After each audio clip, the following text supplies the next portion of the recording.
Assalamualaikum warahmatullahi wabarakatuh. Good afternoon, everybody. My name is Triastuti Rahayu from the Biology Education Study Program Universitas Muhammadiyah Surakarta. Today, I will present our study entitled Mini PCR-based DNA Visualization Training, Improving Biology Teachers' Understanding of Molecular Biology Concepts. Why DNA practical work matters? Molecular biology is often considered one of the most challenging topics in biology education. Concepts such as DNA structure, DNA amplification through PCR, and electrophoresis are frequently taught through lectures, diagrams, animations, or textbook illustration. Although these learning resources are useful, students and even teachers may still perceive DNA as something invisible, abstract, and difficult to understand. Practical work provides an important bridge between abstract concept and observable evidence. When learners extract DNA, conduct PCR amplification, and observe DNA bands through electrophoresis, they are no longer only memorizing procedures or terminology. They are able to see evidence of molecular process directly. This experience combines hands-on activity with minds-on learning. Participants not only perform laboratory procedures, but also interpret the meaning of DNA bands, discuss the result, and connect them with biological concepts.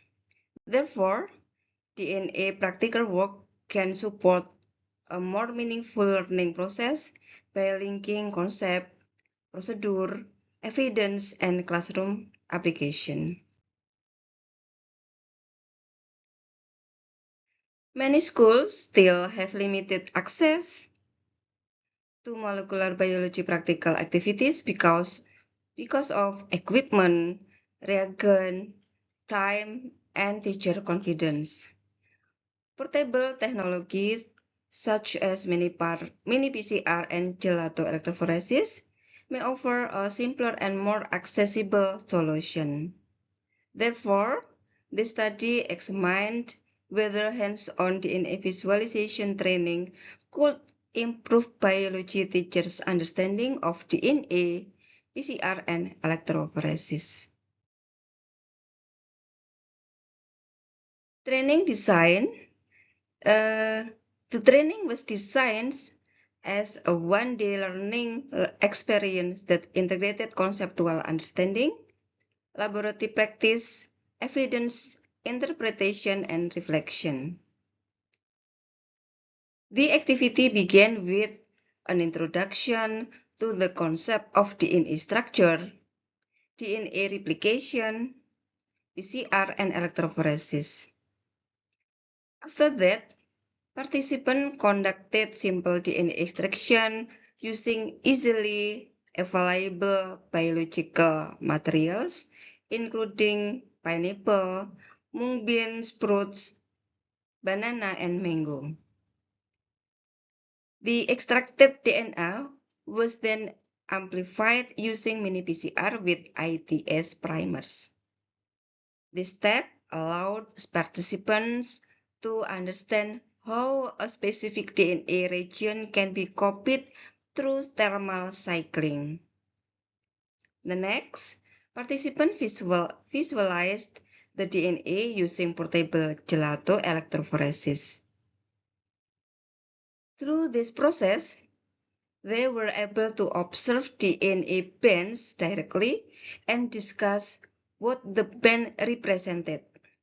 Finally, the training included a pre-test, post-test, and satisfaction questionnaire. The central pedagogical principle was that participants should not only follow laboratory procedures, but also interpret evidence, discuss the outcome, and reflect on how similar activities could be adapted for biology learning in schools. The study used a one-group pretest post-test design. The participants were 18 senior high school biology teachers from the Solo Raya region. The training was conducted in December 2025 at the Biology Education Laboratory, Universitas Muhammadiyah Surakarta. To measure learning outcomes, participants completed a pretest before the training and a post-test after the training.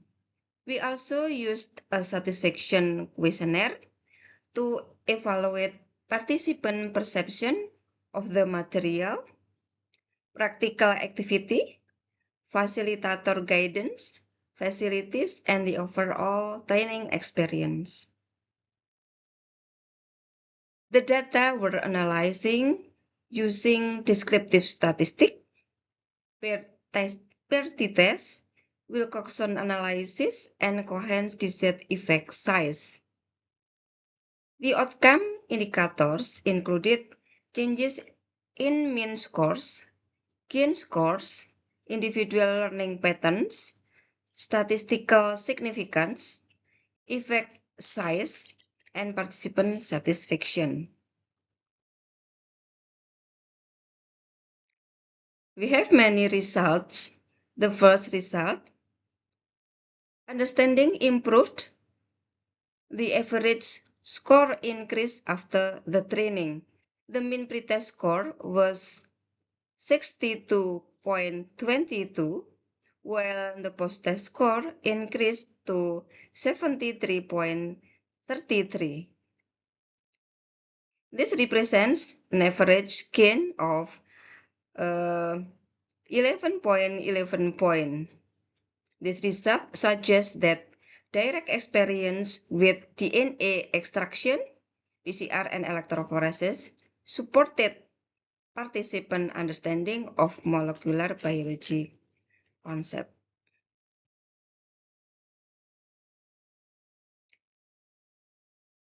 Individual learning gains shows that most participants showed improvement. 10 teachers, or 55.5%, increased their scores.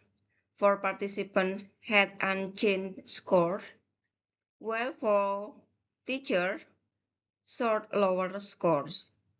This variation may be related to differences in prior knowledge, laboratory confidence, and the limited duration of the one-day training. Therefore, practical activities should be supported by discussion and reflection, not only laboratory procedures.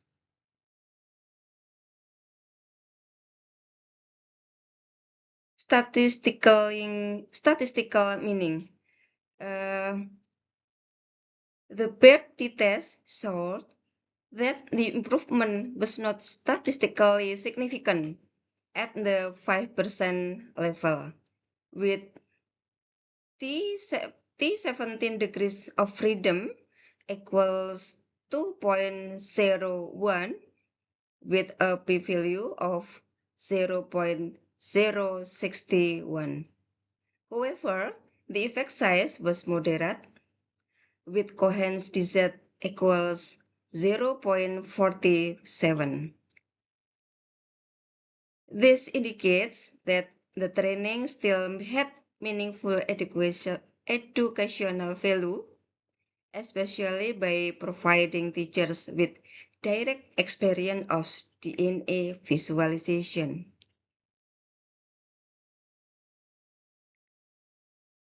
Participant satisfaction data show that another important result was all participants reported being very satisfied across every assessed aspect of the training.